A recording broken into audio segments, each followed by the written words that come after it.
கடந்த ஜூனியர் விகடன் இதழ்ல பாலியல் பலாத்காரம், வீடியோ பதிவு, பணம் பறிப்பு, பொள்ளாச்சி பயங்கரம் அப்படிங்கிற தலைப்புல நூற்றுக்கணக்கான பெண்களை சீரழிச்சு அதை வீடியோ எடுத்து பணம் பறிச்ச கும்பலை பத்தி எழுதியிருந்தோம். இதற்கு பின்னர் அந்த கும்பல்ல தொடர்புடைய திருநாவுக்கரசு என்பவரை போலீஸ் கைது செய்யறாங்க. இதுக்கப்புறம் பாலியல் துன்புறுத்தலுக்கு உள்ளாகி புகார் கொடுத்த பெண்ணின் அண்ணனை தாக்குனதா 4 பேரை காவல்துறை கைது செய்து, இவர்கள்ல 3 பேர் பிணையில வெளியில வர்றாங்க. இந்த கும்பல்ல 4 பேர் மட்டும் இல்ல, சுமார் 20 பேர் கொண்ட பெரும் கும்பல் ஒன்று கடந்த 7 ஆண்டுகளாவே திட்டமிட்டு நூற்றுக்கணக்கான பெண்களை சீரழித்திருப்பதும், இதன் பின்னணியில் கோடிக்கணக்கான பணம் விளையாடியதும் அரசியல்வாதிகள் இருப்பதும் தெரிய வந்திருக்கு. இது தொடர்பான தீவிர விசாரணையில இறங்கணும். கிடைச்சிருக்கும் தகவல்கள் எல்லாமே அதிர்ச்சி ரகம். கைது செய்யப்பட்டவங்கள்ட்ட இருந்து இதுவரைக்கும் 50க்கும் மேற்பட்ட வீடியோக்களை கைப்பற்றியிருக்கிறாங்க போலீஸ்காரங்க. அந்த வீடியோவில் இருக்கும் காட்சிகளும் பெண்களின் கதறல்களும் ரத்தத்தை கொதிக்க வைக்குதுன்னு சொல்றாங்க விசாரணை நிமித்தமா அந்த வீடியோவை பார்த்த போலீஸ்காரங்க. ஆனா இவ்வளோ நடந்தும் எதுவுமே நடக்காத மாதிரி அமைதி காக்கிறார்கள் கொங்கு மண்டல IPS அதிகாரிகள். இது மாதிரியான ஒரு வக்கிரம் டெல்லி, மும்பை, சென்னை போன்ற பெருநகரங்கள்ல நடந்திருந்தா இந்நேரம் விவகாரம் விஸ்வரூபம் எடுத்திருக்கும். ஆனா பொள்ளாச்சி மாதிரியான ஒரு சின்ன ஊர்ல நடந்ததுனாலேயோ என்னவோ பெரிய அளவுல எதிர்வினைகள் இல்லை.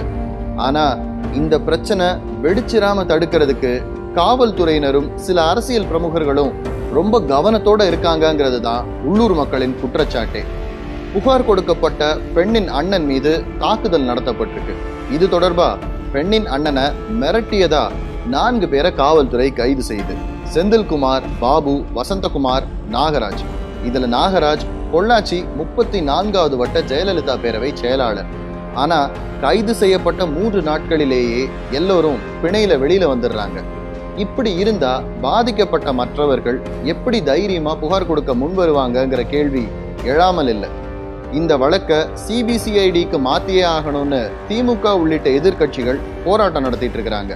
அதிமுக மற்றும் BJP தவிர மற்ற எல்லா கட்சிகளும் ஒருமித்து குரல் கொடுத்தா கூட காவல்துறையின் விசாரணைங்கிறது இந்த வழக்குல பெயரளவுக்கு கண் துடைப்பாவே இருக்குது. இந்த வழக்குல முதல்ல தலைமறைவாயிருந்து பின்னர் போலீசாரால் கைது செய்யப்பட்ட திருநாவுக்கரசு போலீஸ்காரங்க கிட்ட சிக்கிறதுக்கு முன்னாடி ஒரு வீடியோவை வெளியிடுறாரு. அந்த வீடியோ வாக்குமூலத்துல இந்த விஷயத்துல பலருக்கும் தொடர்பு இருக்கு, அரசியல்வாதிகளும் இருக்காங்க. இந்த வழக்க CBCID விசாரிச்சாங்கன்னா ஏகப்பட்ட உண்மைகள் வெளியில வரும்னு சொல்றாரு. ஆனா இந்த வீடியோ ஆதாரத்தை பத்தி போலீஸ் என்ன விசாரணை நடத்தினாங்கன்றது இப்ப வரைக்கும் தெரியல. இந்த மோசடி குறித்து பொள்ளாச்சியில இருக்கிற போலீசார் மற்றும் சில உள்ளூர் அரசியல் பிரமுகர்கள் கிட்ட பேசணும். அவங்க சொல்ற கருத்துப்படி இந்த கும்பல்ல சுமார் 20 இளைஞர்கள் வரைக்கும் இருக்காங்க. பொள்ளாச்சியின் கேபிள் தொழில், பார் தொழில்னு ஆளுங்கட்சியின் பின்புலத்தோட செயல்படக்கூடிய பல தொழில்கள்ல ஏதாவது ஒரு தொழிலை இவங்க செஞ்சுட்டு இருந்தாலும் பெண்களை மிரட்டி அவங்கள்ட்ட பணம் பறிக்கிறது தான் முழு நேர தொழிலா வச்சிருந்திருக்கிறாங்கன்னு சொல்றாங்க. எல்லாமே பக்கா நெட்வொர்க். பார்க்கறதுக்கு சினிமா ஹீரோ மாதிரி அவங்க தன்னை காட்டிப்பாங்க. விலையுயர்ந்த கார், விலையுயர்ந்த ஆடை, விலையுயர்ந்த பைக்குகள் வச்சிருப்பாங்க. துல்லியமா திட்டம் தீட்டி பெண்கள் கிட்ட நெருக்கமாகவும் நெகிழ்வாகவும் பேசி அவங்கள காதல் வலையில வீழ்த்துறாங்க. சமூக வலைத்தளங்கள்ல தீவிரமா செயல்படுற பெண்கள் தான் இவங்களுடைய முதல் குறி. இதற்கு பல உத்திகள் வச்சிருக்கிறாங்க.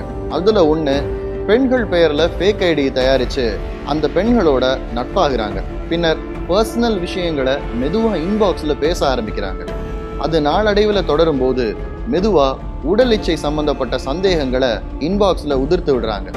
எதிர்முனையில இருக்கும் பெண்களோ கேட்கறதும் நம்மள மாதிரி ஒரு பெண் தானே அப்படின்னு அது சம்பந்தமான விஷயங்களை எடுத்து பேச ஆரம்பிக்கும் போது மெதுவா லெஸ்பியன் ஆசை பத்தி அவங்க கிட்ட மனம் திறக்க ஆரம்பிக்கிறாங்க. எதிர்முனையில இருக்கிற பெண் அதை ஒத்துக்கிட்டு ஒரே ஒரு மெசேஜ் தட்டி விட்டாலே போதும், அது சம்பந்தமான விஷயத்த அதிகப்படியா அவங்கள்ட்ட பேச ஆரம்பிச்சு எதிர்முனையில இருக்கிற பெண் கிட்ட இருந்து வார்த்தைகளை வாங்குறது. அதுக்கப்புறம் அதை ஃபேஸ்புக் போஸ்டா போட்டுருவேன் அப்படின்னு சொல்லி மிரட்டியே அந்த பெண்ணை வழிக்கு கொண்டு வராங்க. இது ஒரு பக்கம் இருக்க, இன்னொரு பக்கம் உறவினர், நண்பர் மூலமா அறிமுகமாகும் பெண்கள்னு எல்லார்கிட்டையும் நட்பு ரீதியா மொபைல் எண்களை வாங்க ஆரம்பிக்கிறது. கொஞ்ச நாள் கழிச்சு நண்பர் என்கிற முறையில அவங்க கூட பேசி பழக ஆரம்பிக்கிறாங்க.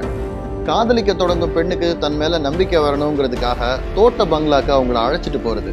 அங்க கூட்டிட்டு போனதுக்கு அப்புறம் அங்க வேலை செய்யற வயசான பெண்மணிகளை செட்டப் அம்மாவாக்கி, அம்மா இதுதான் உன் மருமகன்னு அந்த பொண்ணை அவங்களுக்கு அறிமுகப்படுத்தி வைக்கிறது. இப்போ அந்த பொண்ணுக்கு மனதளவுல இந்த காதலன் மேல ஒரு நம்பிக்கை வந்திருக்கும். காதலன் தானே அப்படின்னு அவன் கூப்பிடுற இடத்துக்கெல்லாம் உடன் வர அவங்க தயாராயிருப்பாங்க. பெரும்பாலும் இந்த மாதிரியான நபர்கள் ஏதாவது ஒரு வார வேலை நாட்கள்ல அவங்களை எங்கேயாவது வெளியில கூப்பிடுவாங்க. ஆளரவமற்ற தென்னந்தோப்புகள், ரெசார்ட் பங்களாக்களுக்கு அந்த பெண்களை தனியா கார்ல அழைச்சிட்டு வராங்க. கார்ல கூட்டிட்டு வர்றது காதலன் தானாங்கிற நம்பிக்கையில பொண்ணும் வருவாங்க.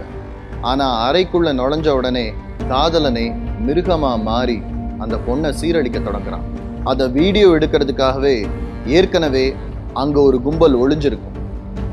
நடந்து முடிஞ்ச பாலியல் பலாத்காரத்தை வீடியோ எடுத்து அதை காரணம் காட்டியே எல்லோரும் அந்த பெண்ணை பாலியல் பலாத்காரம் செய்வாங்க. அது மட்டும் இல்லை, அதையும் வீடியோ எடுத்து பணக்கார பெண்ணா இருந்தா அந்த பொண்ணுகிட்ட இந்த வீடியோவை வெளியில விட்டுருவோன்னு மிரட்டி பணம் பறிக்க ஆரம்பிப்பாங்க. அதுவே ஏழை பொண்ணா இருந்தா அந்த பொண்ணுகிட்ட இந்த வீடியோவை வெளியில விட்டுருவேன்னு மிரட்டி தொடர்ச்சியா பாலியல் வன்முறையில ஈடுபடுறதோட அரசியல்வாதிகள், முக்கிய பிரமுகர்களுக்கு அவங்கள அனுப்பி வச்சு தங்களுக்கு தேவையான காரியங்களை சாதிச்சுக்கிறதா சொல்றாங்க. கடந்த 7 ஆண்டுகளா நடக்கிற இந்த வக்கரத்துல பள்ளி மாணவிகள் தொடங்கி கல்யாணமான பெண்கள் வரை பலரும் சிக்கி இருக்காங்கன்னு நம்ம கிட்ட சொல்றவங்க அதுல சிக்கிய சிலரை பற்றியும் நம்ம கிட்ட சொல்ல ஆரம்பிச்சாங்க. பிரபல பள்ளியின் பெண் தாளாளர், ஒரு கல்லூரி பேராசிரியர், 2 +2 மாணவிகள்னு குறைஞ்சது 200 பேராவது இவங்களுடைய வக்கர சீரழிவுல மாட்டியிருப்பாங்கன்னு சொல்றாங்க. வசதி படைத்த டாக்டர் 2 பேரின் மனைவியரும் இதுல சிக்கியிருக்காங்க. அதுல ஒருத்தர்கிட்ட இருந்து மட்டும் சுமார் 1.5 கோடி ரூபாய் பணம் பறிச்சிருக்கிறாங்க. இன்னொருத்தர்கிட்ட இருந்து 50 லட்சம் ரூபாய் வரை பணத்தை பறிச்சிருக்கிறாங்க. இந்த இளைஞர்கள்ல ஒருத்தருடைய உறவினர் நர்ஸா இருக்கிறாங்க. சற்று மனநலம் பாதிக்கப்பட்ட அழகா இருக்கிற ஒரு பெண்ணை மதுவை ஊத்தி கொடுத்து அவங்கள குடிக்க வச்சு அவங்கள கற்பழிச்சிருக்கிறாங்க. அந்த பெண் கர்ப்பமானதுக்கு அப்புறம் அந்த கர்ப்பத்தை கலைக்கிறதுக்கு இந்த நர்ஸ் உதவி பண்ணியிருக்கிறாங்க. பொள்ளாச்சி மற்றும் சுற்று வட்டாரங்கள்ல ஒரே ஆண்டுல 7 இளம் பெண்கள் தற்கொலை செஞ்சிருக்கிறாங்க. அதுல 2 பேர் ஒரே கல்லூரியை சேர்ந்தவங்க.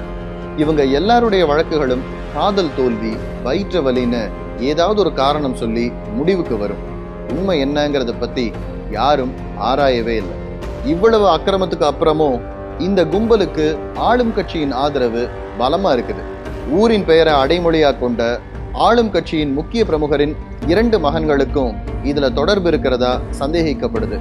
அதுல இளைய மகன் வால்பாறையில இதே மாதிரி ஒரு பொண்ணை ஏமாத்தி கூட்டிட்டு போய் சீரழிக்க முயற்சி பண்ண போது அந்த பெண் சத்தம் போட்டதுல சுத்தி இருந்த மக்கள் கூடிட்டாங்க. ஆனா அவன் தப்பிச்சிட்டான். இந்த விஷயத்துல நகராட்சியில பெண்கள் விஷயத்துல வீக்கான முக்கிய பிரமுகருக்கும் தொடர்பு இருக்கிறதா ஒரு பேச்சு அடிபடுது. இந்த வழக்குல இந்த மாதிரி ஏகப்பட்ட சந்தேகங்கள் இருக்கு. அதனாலதான் இந்த வழக்கை சிபிசிஐடிக்கு விசாரிக்கணும்னு எதிர்கட்சிகள் தரப்பு கோரிக்கை வைக்கிறாங்க.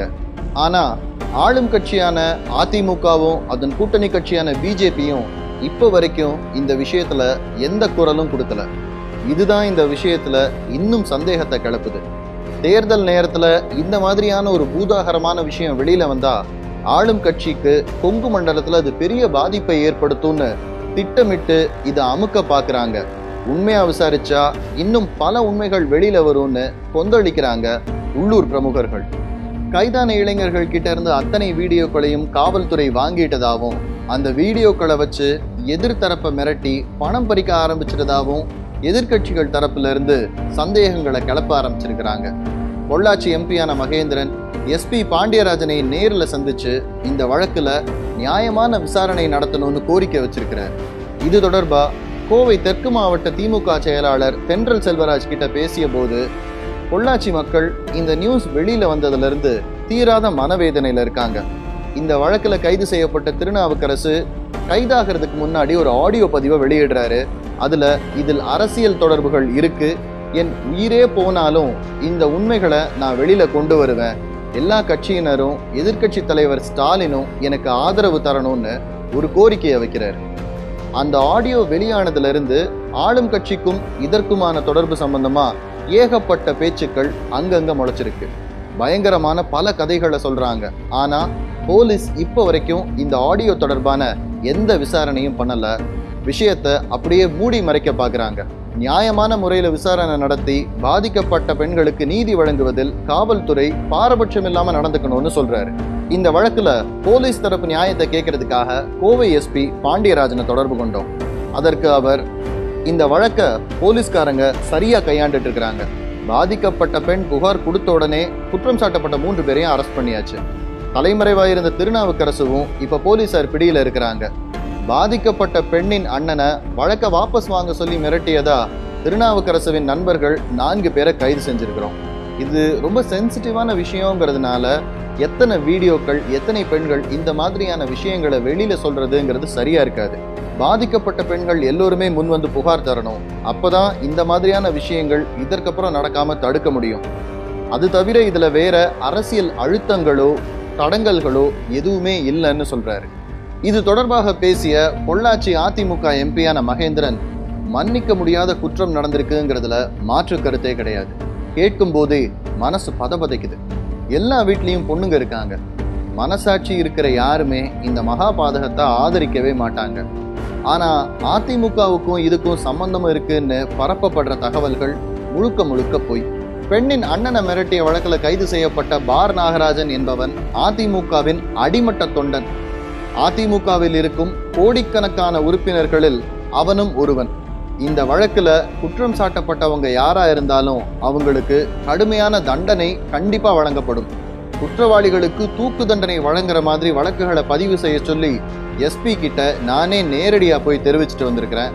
இந்த வழக்குல குற்றம் சாட்டப்பட்டவங்க யாரா இருந்தாலும் தப்பிக்கவே முடியாது அப்படின்னு சொல்லியிருக்கிறார். சமூகத்தில் பெண்களின் பாதுகாப்பை உறுதி செய்வது காவல்துறையின் கடமை. இதில் காவல்துறையின் கைகளை கட்டி போடாமல் நேர்மையாகவும் சுதந்திரமாகவும் செயல்பட அனுமதிப்பதில்தான் தமிழக அரசின் மாண்பு அடங்கியிருக்கிறது.